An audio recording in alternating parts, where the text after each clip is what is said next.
ولې باید موږ ډېرې اوبه وڅښو؟ د اوبو څښلو 5 فایدې سره شریکوم. لومړی فایده، اوبه څښل مو بدن تازه او فعاله ساتي.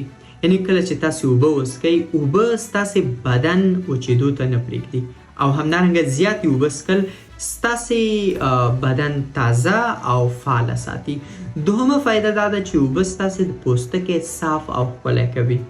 یعنې اوبه ستاسې د بدن څخه زهري مواد وباسي او همدارنګه کله چې تاسې ډېرې اوبه وڅښئ نو ستاسې پوستکی وچېدو ته او خرابېدو ته نه پرېږدي. کله چې اوبه وڅښئ نو ستاسې بدن پوستکی ښکلی کوي او صافوي. درېیمه فایده دا ده چې سردرد مو کموي. ډېری خلک تاسې وګورئ هغوی د سردرد څخه ډېر زیات شکایت کوي. نو یو علت دا هم کیدلی شي چې دوی کمې اوبه څښي. نو که چېرته سردرد لري کوشش وکړه اوبه زیاتې وڅښه. څلورمه فایده د اوبو څښلو دا ده چې خوراک هضم کولو کې مرسته کوي. ګوره اوبه څښل یا دغه اوبه ستا معدې سره مرسته کوي چې ښه هضم وکړي. یعنی ډېری خلک که تاسې وګورئ د معدې تکلیف لري، یو علت دا هم کیدلی شي چې دوی کمې اوبه څښي.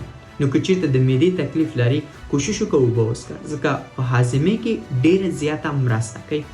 او 5مه فایده د اوبو څښلو دا ده چې وزن مو کنټرول ساتي.